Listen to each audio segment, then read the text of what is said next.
Hello दोस्तों, आप सभी का स्वागत है आपके अपने YouTube चैनल मैथ मस्ती में। और चलिए तो आज हम शुरू कर देते हैं आपका क्लास क्वाड्रिलेटरल का यानी चतुर्भुज का। तो चतुर्भुज में हम पढ़ेंगे, इससे पहले थ्योरी आपने देख लिया त्रिभुज का, तो त्रिभुज का भी हम थ्योरी पढ़ाएं। अब चतुर्भुज का थ्योरी पढ़ाएंगे, उसके बाद सभी का मेंसुरेशन में त्रिभुज का, चतुर्भुज का और वृत्त का थ्योरी करने के बाद हम आपको क्वेश्चन करवाएंगे, ठीक है। तो चलिए बहुत अच्छा से आज इसका हम बेसिक पढ़ेंगे चतुर्भुज का।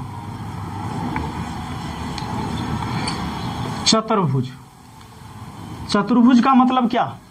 चार भुजा से घिरा हुआ आकृति चतुर्भुज होता है। दोस्तों, चार भुजा से घिरा हुआ आकृति क्या होता है? चतुर्भुज होता है। अब चतुर्भुज में वर्ग भी आता है, आयत भी आता है, समलंब चतुर्भुज भी आता है। तो अब यहां पर हम बात करेंगे सबसे पहले आज वर्ग का सबसे पहले बात करेंगे। और वर्ग जिसका चारों साइड आपस में बराबर होता है और चारों को 90 डिग्री होता है, जिसका चारों साइड आपस में बराबर हो, इसकी प्रत्येक भुजा को ए से डिनोट किया जाता है। आप चाहो तो एक्स एक्स एक्स भी लिख सकते हो। अगर इसकी एक भुजा 10 मीटर है तो सारी भुजा 10-10 मीटर ही होगी और इनका प्रत्येक को 90 डिग्री भी होगा। तो आप वर्ग तभी कहेंगे जब चारों साइड बराबर हो, 90 डिग्री का हो, हम इसको कहते हैं वर्ग। दोस्तों, ये वर्ग का विकर्ण होता है, और वर्ग का विकर्ण। अच्छा एक बात बताइए, यहां 90 डिग्री का कोण हुआ, यहां भी पूरा 90 होता। ये 90 डिग्री के कोण के सामने की भुजा कर्ण होता है त्रिभुज। आपको याद होगा समकोण त्रिभुज में मैंने बताया था कि अगर कोण 90 डिग्री है तो 90 डिग्री के कोण के सामने की भुजा क्या हो जाता है? कर्ण हो जाता है। तो एक बात बताइए, अगर इसको त्रिभुज कह दे, मान लीजिए कि ए बी सी डी, ये बी सी डी एक त्रिभुज है, तो इसमें कर्ण हो गया नहीं है, तो ये कर्ण हो गया कौन? B D. और इसकी जो लंबाई होगी लंब के स्क्वायर जोड़ आधार के स्क्वायर रूट अंडर करके, लंब भी ए होगा आधार भी ए होगा, तो 2 ए स्क्वायर हुआ। और 2 ए स्क्वायर का मतलब ये कि ए 2 तो रह जाएगा रूट के अंदर, और ए स्क्वायर का मतलब ए आ जाएगा बाहर। और ए यहां पर क्या है? ए है वर्ग की भुजा। ए क्या है? वर्ग की भुजा है। यानी हम ये कह सकते हैं कि वर्ग का विकर्ण जो होता है दोस्तों, ये विकर्ण, वर्ग का विकर्ण जो होता है, हेलो, तो हम वर्ग का विकर्ण कहेंगे। यानी वर्ग का विकर्ण बीडी था, ये रूट अंडर ए स्क्वायर प्लस ए स्क्वायर, यानी 2 ए स्क्वायर, 2 रह गया रूट के अंदर, ए स्क्वायर का वर्गमूल ए हो गया, क्योंकि 2 ए में से एगो बाहर आ गया, इसलिए हम लोग रटते हैं वर्ग का विकर्ण √2 इंटू ए। दोस्तों, अगर वर्ग की प्रत्येक भुजा की लंबाई a है तो इसका क्षेत्रफल, सुनिएगा, इसका क्षेत्रफल, जैसे मान लीजिए कोई भी चतुर्भुज हो ना, जैसे त्रिभुज में हमने आपको बताया था कि कोई भी त्रिभुज हो, उसकी आधार और ऊंचाई पता रहे, तो त्रिभुज का क्षेत्रफल हमने आपसे कहा था, त्रिभुज का क्षेत्रफल 1/2 आधार गुने ऊंचाई, बोले थे ना, आधार गुने ऊंचाई 1/2 आधार गुने ऊंचाई। कोई भी त्रिभुज पर लागू होगा, लेकिन उसकी आधार और ऊंचाई पता होना चाहिए। यहां पर सुन लीजिएगा, जब कोई चतुर्भुज होगा, कोई भी चतुर्भुज, और उसकी आधार पता हो और ऊंचाई पता हो, तब केवल उसका क्षेत्रफल आधार गुने ऊंचाई होगा। यहां 1/2 की जरूरत नहीं है। ध्यान दीजिएगा कैसे? इसकी आधार तो ए है, इसकी आधार ए, और इसी पर का ऊंचाई भी ए है। यहां से यहां भी खींचेंगे तो ए ही ना होगा, बताइए तो, जितना भुजा ये है उतना ही ये, तो यानी कि आधार गुने ऊंचाई, आधार भी जितना ऊंचाई भी उतना नहीं, ऊंचाई भी उतना ही, तो आधार गुने ऊंचाई, ये होता है क्षेत्रफल। तो क्षेत्रफल चतुर्भुज के लिए, सब चतुर्भुज पर लागू है, सुनिएगा, लेकिन उसकी आधार ऊंचाई पता होना चाहिए। हाँ, समानांतर चतुर्भुज में ही, जिसकी भुजा समानांतर हो, यह समलंब चतुर्भुज में नहीं होगा, समलंब चतुर्भुज छोड़ के। सुनिएगा, ए गुने ए कितना हो जाएगा? ए स्क्वायर हो जाएगा। यानी कि हम वर्ग का क्षेत्रफल कहते हैं भुजा स्क्वायर। भुजा यहाँ ए है तो भुजा स्क्वायर। जैसे अगर मान लीजिए वर्ग की भुजा है 10 सेंटीमीटर, तो इसका क्षेत्रफल क्या हो जाएगा हमारा 10 के स्क्वायर कर देंगे, 10 के स्क्वायर कर देंगे, यानी 100 वर्ग सेंटीमीटर कहेंगे, 100 वर्ग सेंटीमीटर कहेंगे। ठीक है दोस्तों, चलिए, यानी वर्ग का क्षेत्रफल हो गया भुजा स्क्वायर। उसके बाद इसका विकर्ण तो आप रटे क्या, अब रटेंगे, पहले समझ चुके हैं। रूट अंडर ए स्क्वायर प्लस ए स्क्वायर हो जाता है ये विकर्ण के लिए, ए स्क्वायर प्लस ए स्क्वायर रूट अंडर करके, यानी √2 इंटू ए हो जाता है। उसके बाद अब इसका परिमाप की बात करें तो त्रिभुज वाला में भी हम बता दिए थे कि कोई भी आकृति के भुजाओं के लंबाई का योग ही परिमाप होता है। किसी भी आकृति के भुजाओं के लंबाई का योग ही परिमाप होता है। ए मतलब चारों साइड जोड़ेंगे तो ए प्लस ए प्लस ए प्लस ए कितना हो जाएगा 4a, इसलिए परिमाप इतना कहेंगे, इसका विकर्ण इतना कहेंगे और क्षेत्रफल भुजा स्क्वायर कहेंगे। चलिए, अब एक बात हम आपसे बताना चाहेंगे कि देखिए, कभी कह देगा सीधा सा सिंपल सा क्वेश्चन, मान लीजिए कहते कि वर्ग का परिमाप 12 सेंटीमीटर है तो उसका क्षेत्रफल क्या होगा। आपसे कहा जा रहा है कि वर्ग का परिमाप है 12 सेंटीमीटर, वर्ग का परिमाप है 12 सेंटीमीटर, तो उसका क्षेत्रफल क्या होगा। तब पहले वर्ग का परिमाप का आपको फॉर्मूला पता होना चाहिए। 4a होता है, 1 2 3 4, चारों साइड जोड़ेंगे 4a हो जाएगा। तो ये परिमाप है, जबकि परिमाप है 12 सेंटीमीटर, तो 4 3 12, यानी कि a बराबर कितना हो जाएगा 3 सेंटीमीटर। तो यानी कि भुजा 3 सेंटीमीटर हो गया। अब आपको क्षेत्रफल निकालना है, तो क्षेत्रफल के लिए वर्ग का क्षेत्रफल भुजा का स्क्वायर, यानी 3 का स्क्वायर कितना हो जाएगा, 3 का स्क्वायर हो जाएगा 9। अब इसको 9 वर्ग सेंटीमीटर कहिएगा, क्योंकि अगर भुजा 3 सेंटीमीटर है तो क्षेत्रफल 9 वर्ग सेंटीमीटर होगा। अच्छा दोस्तों, हम वर्ग सेंटीमीटर क्यों कहते हैं, सुनिए। अगर भुजा आपके सामने 3 सेंटीमीटर हुआ तो क्षेत्रफल निकालने के लिए आप फॉर्मूला लगाते हैं ना, भुजा स्क्वायर ए स्क्वायर। इसका मतलब क्या होता है, ए गुने ए होता है, 2 गो ए गुना होगा तो ए स्क्वायर होगा, यानी एक ए का वैल्यू 3 सेंटीमीटर, दूसरा का भी 3 सेंटीमीटर, तो 3 तिहाई कितना हुआ 9, और सेंटीमीटर सेंटीमीटर लिखा गया। इसका पावर कुछ ना था 1, इसका भी पावर कुछ नहीं तो 1, और 1 1 कितना हो गया 2 हो गया, यानी इसीलिए हम बोलते हैं 9 वर्ग सेंटीमीटर। तो क्षेत्रफल हमेशा वर्ग मीटर, वर्ग सेंटीमीटर, वर्ग किलोमीटर में होगा, क्षेत्रफल यानी एरिया। आइए वर्ग पर हम आपको 1-2 एग्जाम्पल समझाते हैं, क्वेश्चन कराते हैं, ठीक, और जानबूझ के हम ऐसा क्वेश्चन करवा रहे हैं। तो आइए वर्ग पर हम सबसे पहला क्वेश्चन करेंगे। क्वेश्चन आपको यहाँ दिखेगा, किसी वर्ग का क्षेत्रफल 256 वर्ग मीटर है, उसके विकर्ण का माप ज्ञात करिए। किसी वर्ग का क्षेत्रफल 256 वर्ग मीटर है तो उसका विकर्ण का माप ज्ञात करिए। अब कोई वर्ग है, उसका एरिया है 256, वर्ग का एरिया है, तो वर्ग के एरिया का फॉर्मूला आपको आना चाहिए। अगर एरिया दिया है तो बराबर में एरिया का फॉर्मूला लिखेंगे, परिमाप देगा तो परिमाप का फॉर्मूला लिखेंगे। तो चलिए, यहाँ वर्ग का एरिया दिया हुआ है तो वर्ग का एरिया लिखे, बराबर किए। अब a बराबर 16 आएगा, क्यों, क्योंकि स्क्वायर हटेगा तो रूट चढ़ेगा, और 256 का वर्गमूल 16 होता है। अब सवाल ये कहता है तो विकर्ण का माप ज्ञात करिए, यानी अगर वर्ग का विकर्ण निकालना है तो विकर्ण तो होता है √2 इंटू ए, तो √2 गुने ए के जगह हम भुजा 16 रखेंगे, यानी 16 √2 हो गया, इतना सेंटीमीटर कहेंगे। हाँ, क्षेत्रफल रहता तो सेंटीमीटर स्क्वायर करते, ठीक है।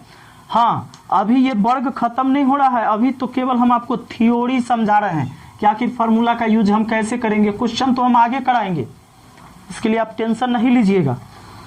आगे मान लीजिए अगला क्वेश्चन है, 2 वर्ग के क्षेत्रफल का अनुपात 9:1 है तो उनके परिमाप का अनुपात क्या होगा।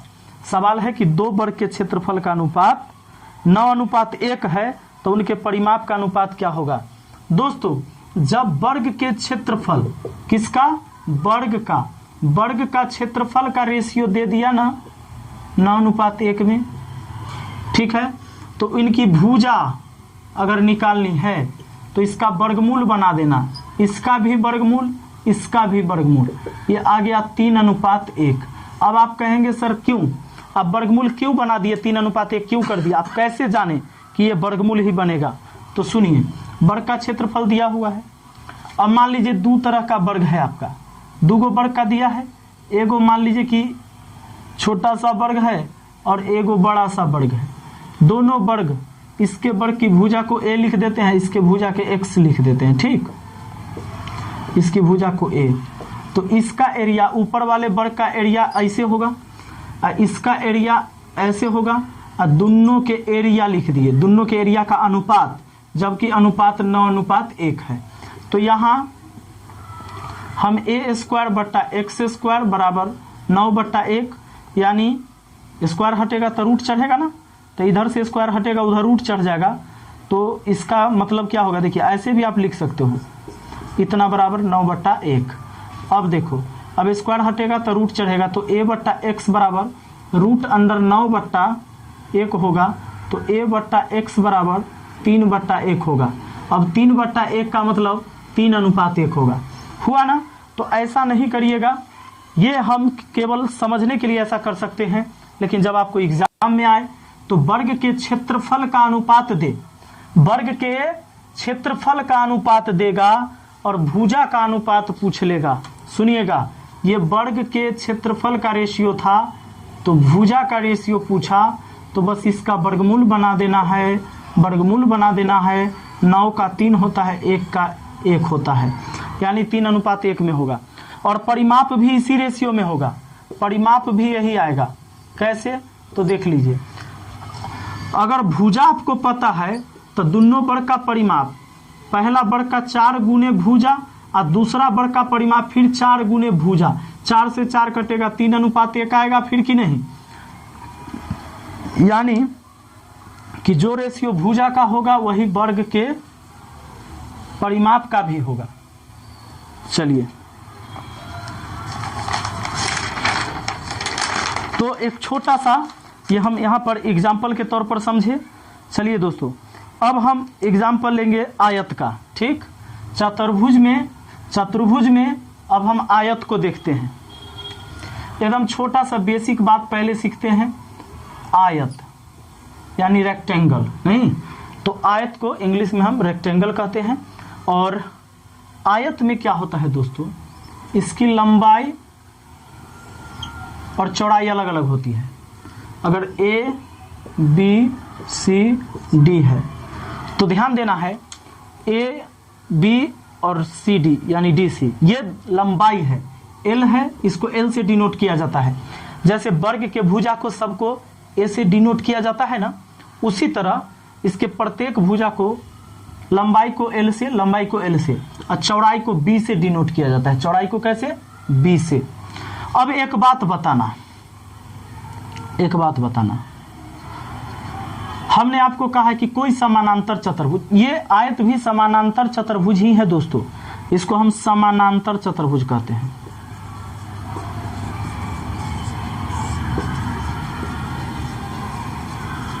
आप वर्ग को भी समानांतर चतुर्भुज कह सकते हैं, वर्ग भी आ जाता है समानांतर चतुर्भुज में, आयत भी आ जाता है समानांतर चतुर्भुज में। हाँ, वर्ग सम चतुर्भुज में भी आएगा, वर्ग किस में आएगा, सम चतुर्भुज में भी। कंफ्यूज मत होइएगा। अरे सम चतुर्भुज का मतलब क्या, सम मतलब बराबर और चतुर्भुज माने 4 भुजा वाला, तो जिसकी चारों भुजा बराबर है सम चतुर्भुज है। तब बताइए, वर्ग में चारों भुजा बराबर होता है कि नहीं होता है, तो वर्ग सम चतुर्भुज है। अच्छा, समानांतर चतुर्भुज किसको कहते हैं, समानांतर चतुर्भुज, समानांतर चतुर्भुज उसको कहते हैं जिसका आमने सामने की भुजा हमेशा समानांतर हो। जैसे वर्ग को आप देख लो, वर्ग के आमने सामने की भुजा समानांतर होती है, वर्ग की दोनों भुजा एक दूसरे से कभी नहीं मिलेगी। आगे अगर बढ़ाइएगा तो सीधे जाएगा, एक दूसरे को कभी काटेगा ही नहीं, तो समानांतर चतुर्भुज है। उसी तरह आयत के भी दोनों साइड को बढ़ाइएगा आगे, चाहे इसी को, एक दूसरे को नहीं कटेगा। तो आयत आता है समानांतर चतुर्भुज में, लेकिन सम चतुर्भुज में आयत नहीं आता है। इसलिए नहीं आता है क्योंकि सम चतुर्भुज का मतलब है सम माने बराबर, चतुर्भुज माने चारों भुजा, तो आयत के तो चारों भुजा बराबर नहीं होता है, इसीलिए आयत समचतुर्भुज में नहीं है। ठीक है दोस्तों, तो आइए आगे बढ़ते हैं। तो कोई भी समानांतर चतुर्भुज, समानांतर इसका क्षेत्रफल आधार गुने ऊंचाई, आधार गुने ऊंचाई, इसकी आधार l है, ऊंचाई b है, तो l गुने b हो गया, इसीलिए हम lb पढ़ते हैं, लंबाई गुने चौड़ाई। आयत का क्षेत्रफल, हम लोग आयत का क्षेत्रफल क्यों पढ़ते हैं, आयत का क्षेत्रफल क्यों रटते हैं, लंबाई गुने चौड़ाई। कोई भी समानांतर चतुर्भुज हो, उसके आधार गुने ऊंचाई, उसका क्षेत्रफल होता है। अब दोस्तों रही बात इसके परिमाप की, तो परिमाप हम रटते हैं 2 इंटू लंबाई प्लस चौड़ाई। लेकिन क्यों रटते हैं, तो देखिए इसमें एगो एल इधर से, एगो एल इधर से, तो 2 गो एल हो गया कि नहीं, 2 गो एल जोड़ने पर, एक बी इधर से, एक बी इधर से, बस पूरा बक्सा बंद हो गया, 2 गो बी हुआ। तो सुनिए, यानी कि 2 इसमें कॉमन ले लेते हैं और l प्लस बी लिख लेते हैं। कॉमन लेने का मतलब है भाग देना, यानी 2 से l इतना में भी भाग तो l बचा, 2 से इसमें भाग 2 कटा b बचा, यानी 2 इंटू लंबाई प्लस चौड़ाई क्या हो गया, इसका परिमाप हो गया। दोस्तों एक बात मैं आपको बताना चाहूँगा, अगर मान लीजिए कि एक भुजा 20 सेंटीमीटर, लंबाई 20 है, तो ये भी 20 हो गया, 20 सेंटीमीटर हो गया। अगर चौड़ाई 8 है तो यहाँ भी चौड़ाई 8 हो गया। अब इसका परिमाप आप या तो सब भुजा जोड़ो, 20 प्लस 8 प्लस ये वाला 20 अब प्लस इधर वाला 8, 20 40, 40 और 16 कितना हो गया, 56। सबको जोड़ने से कितना हो गया, 56, यानी 56 सेंटीमीटर इसका परिमाप हुआ। या आप ही फॉर्मूला पर लिखेंगे तो भी हो जाएगा। देखिए कैसे, अगर 2 इंटू लंबाई, लंबाई यानी 20 और चौड़ाई माने 8, तो 2 गुने 20 8 28, 28 दूना कितना हो गया, 56, 28 दूना कितना, 56। तो चलिए अब बढ़ते हैं आगे। तो ये रही हमारा आयत के लंबाई और चौड़ाई से संबंधित क्षेत्रफल निकालना और परिमाप निकालना। लंबाई चौड़ाई था तो हम उसका क्षेत्रफल लंबाई गुने चौड़ाई और परिमाप होता है 2 इंटू लंबाई प्लस चौड़ाई। अब दोस्तों इसके विकर्ण भी तो होंगे, इसके विकर्ण ये हो गए, इसके विकर्ण हो गए, तो ये विकर्ण है, इसको हम विकर्ण कहते हैं। और विकर्ण, अच्छा आयत में दोस्तों याद रखना है कि 90 डिग्री का कोण होता है।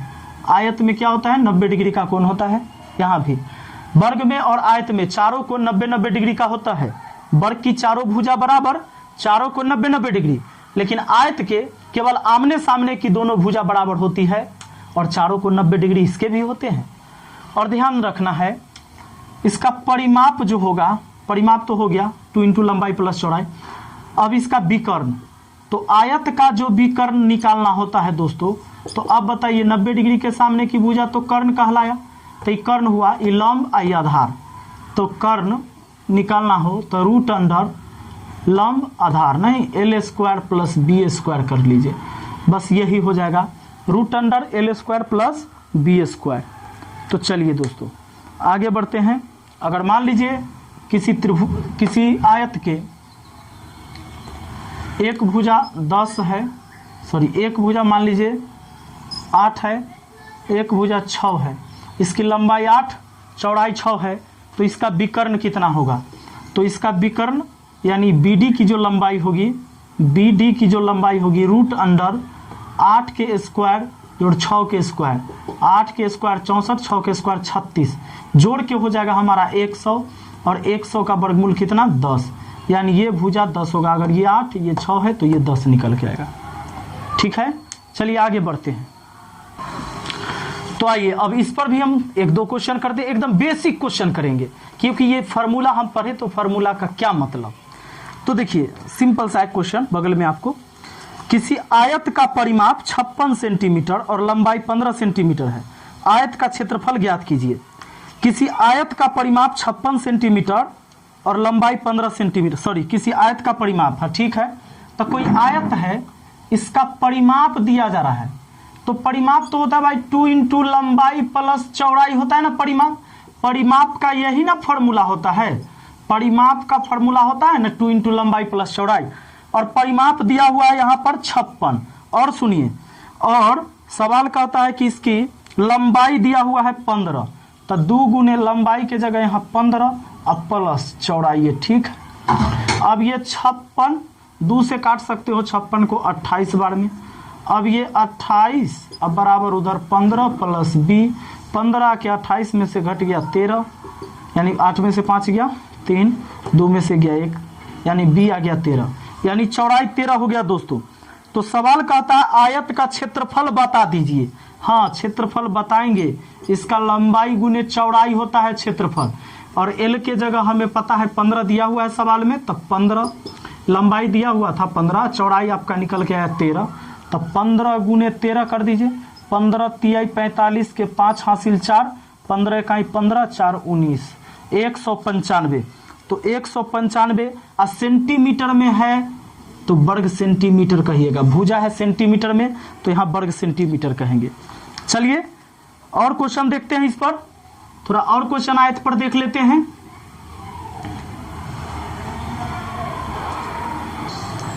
आइए अगला क्वेश्चन हमारे सामने कहता है किसी आयताकार हॉल की चौड़ाई लंबाई की 3/4 है, जबकि फर्श का क्षेत्रफल 768 वर्ग सेंटीमीटर है। हॉल के लंबाई और चौड़ाई का अंतर ज्ञात कीजिए। हॉल के यहाँ पर किसी आयताकार हॉल की चौड़ाई लंबाई की 3/4 है। कहता है चौड़ाई जो है ना लंबाई के 3/4, लंबाई अगर x होगा तो चौड़ाई उसका 3/4, यानी इसका 3/4। अब सवाल ये कहता है, यानी इसको गुना कर देंगे तो 3x/4 हो जाएगा ना हमारा। चलिए सवाल ये कहता है कि फर्श का क्षेत्रफल 768 वर्ग सेंटीमीटर है, तो हॉल के लंबाई चौड़ाई का अंतर क्या। अब 768 वर्ग सेंटीमीटर जो दिया जा रहा है, इसका क्षेत्रफल दिया जा रहा है, तो क्षेत्रफल निकालिए, लंबाई चौड़ाई गुना करिए, लंबाई x चौड़ाई 3x/4, और इसको गुना करके लिखिए 768, क्योंकि इधर भी क्षेत्रफल इधर भी क्षेत्रफल, दोनों है क्षेत्रफल, इसीलिए हुआ आपस में बराबर। तो चलिए 8 7 15 6 21 3 से कट जाएगा दोस्तों, 3 दूना 6, 1 पर 6 16, 3 5 15, 1 3 6 के 18, और x बराबर हो जाएगा उधर 4 गुने इधर x गुने x स्क्वायर और 4 गुने 256, तो x बराबर हो जाएगा √4 गुने 256, यानी x बराबर 4 का वर्गमूल 2, 256 का वर्गमूल 16, 16 दूना 32, यानी 32 हो गया हमारा लंबाई यहाँ। तो चौड़ाई भी तो पता चल जाएगा, क्योंकि सवाल का है लंबाई और चौड़ाई का अंतर बताइए। सुनिएगा, लंबाई चौड़ाई का अंतर कहा है, तो लंबाई है x ना, अंतर बताना है, लंबाई है x और चौड़ाई है 3x/4, इनका अंतर पहले ही निकाल लीजिए। 4x में से 3x गया तो x/4 हो गया, 4x में से 3x गया तो x/4, और x के जगह यहाँ 32 और यहाँ 4, 4 8 32, तो 8 सेंटीमीटर हो गया। ठीक है, चलिए सेंटीमीटर नहीं मीटर में है तो मीटर में बोलेंगे, और सेंटीमीटर रहता तब सेंटीमीटर में बोलते, ये मीटर में है तो मीटर में कहेंगे आंसर। ठीक है, तो चलिए अब आगे बढ़ते हैं। एकदम छोटा छोटा बात अभी हम आपको सिखा रहे हो, इसलिए कि आगे फिर आपको परेशानी न हो, इसीलिए। आइए अगला सवाल देख लेते हैं। किसी आयत का परिमाप 60 सेंटीमीटर, जबकि उसके क्षेत्रफल और लंबाई का अनुपात 12:1 है, तो आयत की लंबाई ज्ञात करिए। दोस्तों किसी आयत का परिमाप 60 सेंटीमीटर है, कोई आयत है, आयत के परिमाप दिया हुआ है 60, परिमाप का मतलब 2 इंटू लंबाई प्लस चौड़ाई, परिमाप और परिमाप 60 दिया है। 2 से 60 को काट दिए 30 बार में, 30 दूना 60, यानी लंबाई और चौड़ाई का योग है 30, लंबाई चौड़ाई का योग 30। कहता है जबकि उसके क्षेत्रफल और लंबाई का अनुपात 12:1 है। क्षेत्रफल होता है दोस्तों, क्षेत्रफल और लंबाई का अनुपात है 12:1। तो क्षेत्रफल कैसे होता है, क्षेत्रफल होता है लंबाई गुने चौड़ाई, और लंबाई तो लंबाई ही होता है। ठीक है, अब इसमें कहता आपसे क्या है, इसमें कहता है कि आयत की लंबाई और आयत के लंबाई का अनुपात 12:1 है, उसके क्षेत्रफल और लंबाई का अनुपात 12:1 है। तो आयत की लंबाई ज्ञात करें, आयत की लंबाई हमें बताना है। यहां देखिए ये एल बी और ये बट्टा एल, इसको बराबर 12/1 लिख सकते। एल से एल कट गया, यानी बी का वैल्यू हमारा 12 निकल के आया। बी का वैल्यू 12 निकल के आया, जबकि एल प्लस बी हमें 30 पता है, तो बी का वैल्यू 12, एल का वैल्यू निकल जाएगा 12, जाके घटेगा 30 में 18। लंबाई निकल के आ गया दोस्तों हमारा कितना, 18 सेंटीमीटर। तो सेंटीमीटर में है इसलिए सेंटीमीटर कहेंगे। तो चलिए अब बढ़ते हैं आगे और देखते हैं अगले कॉन्सेप्ट को समझते हैं। आइए दोस्तों अब हम शुरू करेंगे, चर्चा करेंगे समलंब चतुर्भुज का। आयत के बाद हम देखते हैं समलंब चतुर्भुज। समलंब चतुर्भुज किसे कहते हैं? अभी आपने वर्ग देख लिया, आयत देख लिया, अब समलंब चतुर्भुज जान लीजिए। जिस चतुर्भुज के आमने सामने की दो भुजा समानांतर हो, यानी ये दो भुजा बड़ी छोटी है, लेकिन आगे कितना हूं बढ़ाएंगे एक दूसरे को नहीं मिलेगा, एक दूसरे को नहीं काटेगा। यहां से इसको मिला दिया जाए, इसको यहां से मिला दिया जाए, यानी क्या होगा कि ये दो भुजा जब आगे की ओर बढ़ाएंगे ना तो एक दूसरे को काट देगा कहीं ना कहीं जाके, लेकिन क्योंकि सीधे सीधे जाएगा तो भी एक दूसरे को काट देगा, लेकिन ये दोनों समानांतर है।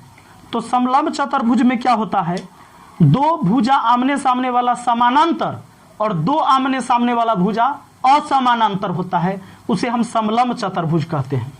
दोस्तों समलंब चतुर्भुज के समांतर भुजा के बीच की दूरी तभी आप निकाल सकते हैं जब आप लंब डालेंगे। तो ये लंब यही ऊंचाई का भी काम करेगा, और इसे आप क्या कह सकते हैं, समानांतर भुजा के बीच की दूरी। इस समानांतर भुजा के बीच की दूरी ऐसे थोड़े हुआ, दूरी का मतलब एकदम कम से कम दूरी हो, तो ये हो गया दूरी और यही लंब होता है। अब इसका क्षेत्रफल सुन लीजिएगा, अगर A B C D E F है तो इसका क्षेत्रफल जो होता है दोस्तों 1/2 समांतर भुजा के लंबाई का योग, समांतर भुजा के लंबाई का योग गुना ऊंचाई, गुना ऊंचाई, ये ऊंचाई पता है, हाइट लिखा था मैंने। तो 1/2 और समांतर भुजा के लंबाई का योग, समांतर भुजा कौन कौन था, ए बी और सी डी, यानी ए बी प्लस दोस्तों A B plus C D, दोनों समांतर भुजा के लंबाई का योग गुना ऊंचाई, ऊंचाई यही डी ई लिख दीजिए, चाहे यहाँ एच से हमने डिनोट कर दिया है तो इसको एच भी लिख दीजिए। तो जब कभी भी आपको समलंब चतुर्भुज का क्षेत्रफल निकालना पड़ेगा तो आपको समांतर भुजा पता होना चाहिए, और समांतर भुजा के साथ साथ इसकी ऊंचाई भी पता होना चाहिए, तब आप कर सकते हैं। ठीक है,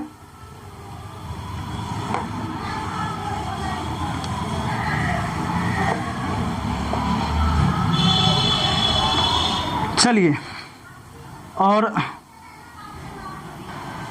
दोस्तों क्वेश्चन करते हैं। इसका क्वेश्चन एक करते हैं इस पर, किसी समलंब चतुर्भुज की समांतर भुजाएं क्रमशः 20 सेंटीमीटर तथा 25 सेंटीमीटर है और उनके बीच की लंबवत दूरी 18 सेंटीमीटर है, तो इसका क्षेत्रफल ज्ञात कीजिए। किसी समलंब चतुर्भुज की समांतर भुजा, कोई समलंब चतुर्भुज होगा, कोई समलंब चतुर्भुज, कोई समलंब चतुर्भुज की समांतर भुजा क्रमशः 20 और 25 है, क्रमशः 20 और 25 है, और उनके बीच की लंबवत दूरी 18 है। इनके बीच की लंबवत दूरी कितना है, 18 है। तो कहता है इनका क्षेत्रफल ज्ञात करिए। क्षेत्रफल निकालना है तो 1/2 समांतर भुजा के लंबाई का योग, यानी 25 + 20 गुना ऊंचाई, ऊंचाई कितना 18, बस सवाल कहा था कि एक समांतर चतुर्भुज की भुजाएं क्रमशः 20 और 25 है। समांतर भुजाएं, समांतर भुजा यह दोनों ना है, एक दूसरे से नहीं मिलेगा और उनके बीच की दूरी 18, बीच की दूरी मतलब ये हाइट हो जाएगा इसका सीधा सीधा आएगा। तो चलिए 2 से 18 को काट दिया 9 बार में, 25 20 कितना होता है 45। अब 45 नामा तो 225 होता है ना, यानी वर्ग सेंटीमीटर कहिएगा अगर भुजा सेंटीमीटर में दिया जाएगा तो। ठीक है दोस्तों, तो सॉरी यहाँ 45 नामा ना, 45 नामा 9 पचे 45 के 5 हासिल 4 और 9 चौका 36 और 4 40, 405 हो जाएगा दोस्तों। 25 नामा होता है 225, लेकिन यहाँ तो हो जाएगा 45 नामा 405। आगे बढ़ते हैं और अगले सवाल की ओर चलते हैं।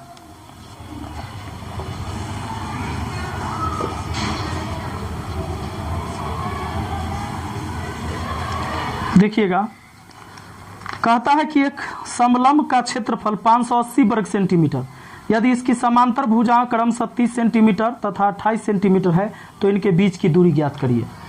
इसका क्षेत्रफल दे दिया है, इसका क्षेत्रफल मान लीजिए कि 580 वर्ग सेंटीमीटर और इसकी समांतर भुजाएं 30 और 28 है। 30 होगा बड़ा वाला, 28 होगा छोटा वाला, और इसके समांतर भुजा के बीच की दूरी यही ना है, ये निकालने के लिए कह रहा है हाइट।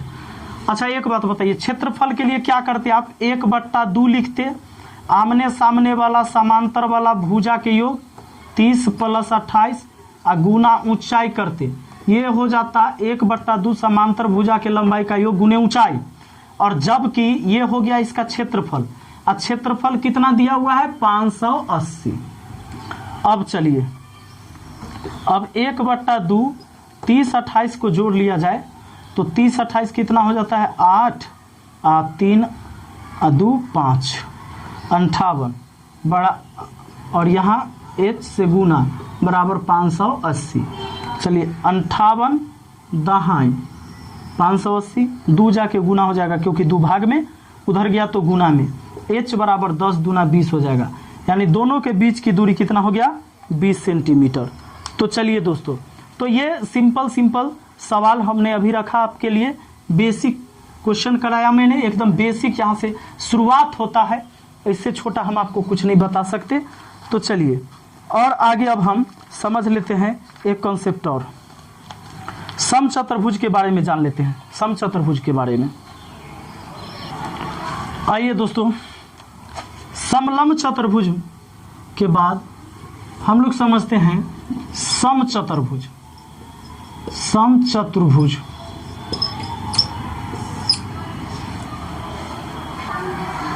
अब समचतुर्भुज का मतलब होता है दोस्तों, सम माने बराबर, चतुर्भुज माने चारों, जिसकी चारों भुजा बराबर होगा वो समचतुर्भुज में आ जाएगा।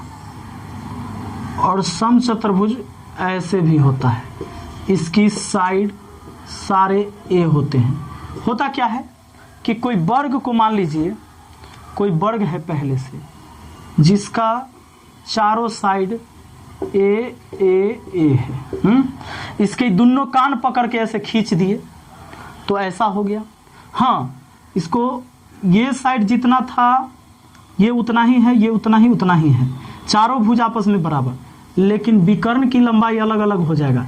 जितना ज़्यादा खींच दीजिएगा इतना बड़ा होगा, ये छोटा हो जाएगा।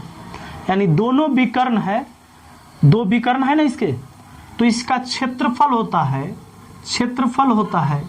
1/2 पहला विकर्ण गुना दूसरा विकर्ण, 1/2 पहला विकर्ण गुने दूसरा विकर्ण, और इसका ये विकर्ण दिया जाएगा और इसका क्षेत्रफल आप यहां से निकाल सकते हैं। और ये विकर्ण देखिए दोस्तों, अब विकर्ण पर बने अगर कोई वर्ग है, अगर ये समचतुर्भुज है, तो अगर मान लीजिए कि ये विकर्ण की लंबाई है मान लीजिए 8 मीटर और इसकी भुजा कुछ है, मान लीजिए इसकी भुजा 5 मीटर है, लेकिन विकर्ण अगर 8 है, तो आप ऐसे कह सकते हैं, कहेगा कि विकर्ण पर बना हुआ वर्ग बताइए, तो इसका विकर्ण निकालिए और विकर्ण पर बना वर्ग, यानी कि इसकी जितनी भुजा है ना 3 गो उतना ही बड़ा बड़ा भुजा और लगा दीजिए और तब बन जाएगा वो वर्ग। ठीक है, अभी और बड़ा कर लीजिए, हाँ, तो ये हो गया इसके, ये मैंने बहुत ज़्यादा कर दिया, आप समझने के लिए आप समझ लो। अगर कोई समचतुर्भुज है और इसके विकर्ण पर वर्ग बन रहा है, यानी विकर्ण की जितनी लंबाई है उतनी लंबाई 3 गो और भुजा सटा दीजिए तो ये वर्ग बन जाएगा इस समचतुर्भुज के विकर्ण पर बना हुआ वर्ग। उसी तरह एगो ये विकर्ण छोटा वाला, इस पर भी उतना ही, जितना बड़ा ये है उतना ही बड़ा 3 गो और लगा देंगे, और इन दोनों का योग जो होगा, इन दोनों के वर्गों का योग जो होगा, यानी कि विकर्ण पर बने, कह सकते हैं विकर्णों पर बने, विकर्णों पर बने वर्गों का योग, वर्गों के क्षेत्रफल का योग, क्षेत्रफल का योग होता है दोस्तों 4 गुना भुजा के स्क्वायर। यानी कि अगर समचतुर्भुज का भुजा पता हो, इस समचतुर्भुज की भुजा पता हो और कह दे इसके वर्ग पर, विकर्ण पर बने वर्गों का योग क्या होगा, वर्गों के क्षेत्रफल का योग क्या होगा, तो 4 गुने भुजा स्क्वायर।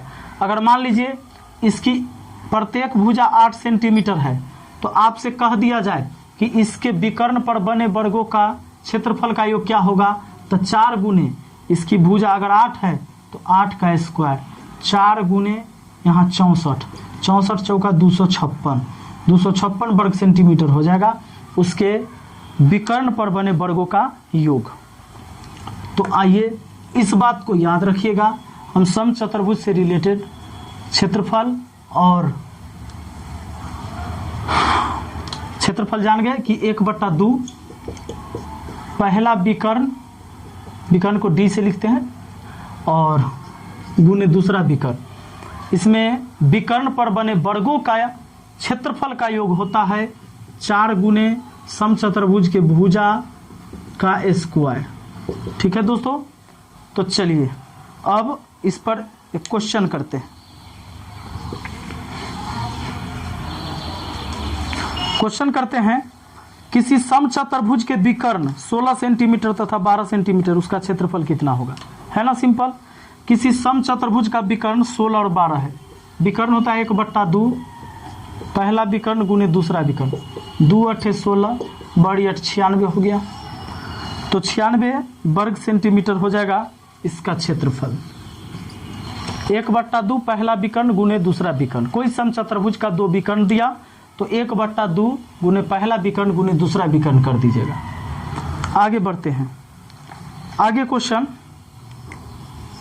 दूसरा, किसी समचतुर्भुज के विकर्ण पर बने वर्गों के क्षेत्रफलों का योग 400 वर्ग मीटर है, समचतुर्भुज की भुजा ज्ञात कीजिए। लीजिए भुजा की लंबाई पूछा है, तो कोई दिक्कत है, समचतुर्भुज के विकर्ण पर बने वर्गों का क्षेत्रफल 400, तो समचतुर्भुज के विकर्ण पर बने वर्गों का क्षेत्रफल होता है 4 गुने भुजा स्क्वायर, 4 गुने भुजा स्क्वायर, ये होता है क्षेत्रफल। विकर्ण पर बने वर्गों का क्षेत्रफल, वर्गों के योग का, वर्गों के क्षेत्रफल का योग होता है कितना, 400 दिया है। 4 से 400 को काट दिए 100 बार में, स्क्वायर हटा तो रूट चढ़ा, यानी भुजा बराबर हो गया √100, यानी निकल के आ गया 10। ठीक है, चलिए तो बढ़ते हैं आगे। आइए दोस्तों कुछ बात और समझते हैं। समचतुर्भुज में क्या होता है, चारों साइड तो बराबर होता है, इसका विकर्ण की लंबाई अलग अलग होता है, ये बड़ा हो सकता है, ये छोटा हो सकता है, लेकिन यहाँ कोण 90 डिग्री ही बनाता है और समद्विभाजित करता है, इस बात को भी याद रखिएगा। समचतुर्भुज के दोनों विकर्ण एक दूसरे को 90 डिग्री पर समद्विभाजित करता है, इसका मतलब है कि दोनों विकर्ण एक दूसरे को काटता है और वो 90 डिग्री पर काटता है। दोस्तों जैसे अगर ये 8 रहेगा तो 4 4 हो जाएगा, ये अगर ये 10 रहेगा तब 5 5 हो जाएगा, ऐसे होता है। और इसमें भी एक त्रिभुज का निर्माण होता है कि 90 डिग्री का कोण है तो समकोण त्रिभुज बना कि नहीं, सबको मिटा लीजिए, बना ना समकोण त्रिभुज, ये कर्ण का काम करेगा, ठीक है, उसकी भुजा कर्ण का काम करता है। तो अब एक सवाल और करते हैं इस टाइप के। सवाल है, एक समचतुर्भुज की भुजा और एक विकर्ण क्रमशः 5 मीटर और 8 मीटर है, चतुर्भुज का क्षेत्रफल क्या होगा? कोई समचतुर्भुज है दोस्तों,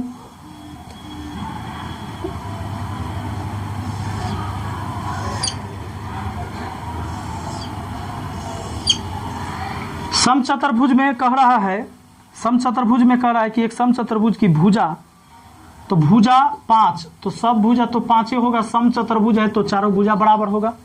और एक विकर्ण इसका 8 दिया हुआ है, विकर्ण दिया हुआ है, मान लीजिए इसी को हम 8 कह दें, इसी को 8 कह दें, चाहे इसको 8 कह दें, तो इसको अगर 8 कहते हैं तो ये 4 4 हो जाएगा यहाँ कट कर। तो सुनिए, अभी 90 डिग्री के कोण के सामने की भुजा क्या होता है? कर्ण। और ये हो गया 4, ये 4 हो गया, ये कर्ण 5 हो गया, तो एक भुजा ये निकल सकता है कि नहीं? कैसे? 5 के स्क्वायर माइनस 4 के स्क्वायर कितना? 25 में से 16 गया 9, 9 का वर्गमूल कितना? 3, 9 का वर्गमूल 3, यानी इधर 3 इधर भी 3, ये पूरा हो गया 6। यानी पहला विकर्ण अगर 8 था, ये विकर्ण 4 4 8 था, पहला विकर्ण 8 था तो दूसरा विकर्ण 6 हो गया। इसका क्षेत्रफल पूछा है तो 1/2, पहला विकर्ण गुने दूसरा विकर्ण, 1/2, 8 गुने 6, 2 से 8 को काटे 4 बार में, 4 6 के 24 सेंटीमीटर वर्ग सेंटीमीटर हो जाएगा दोस्तों। तो ऐसे हम समकोण त्रिभुज के नियम से भी यहाँ पर काम कर सकते हैं। तो चलिए दोस्तों, आज की सेवा हम यहीं तक रखते हैं और फिर अगली वीडियो में हम आपको और सारे बेसिक अभी कराने वाले हैं। क्योंकि मेंसुरेशन भी बड़ा टॉपिक है तो इसका मेंसुरेशन में अच्छे से हमको कवर करना पड़ेगा, और खास के थ्योरी को जब आप ज़बरदस्त तरीके से पढ़ेंगे तो ही आगे क्वेश्चन भी अच्छा से क्लियर हो पाएगा।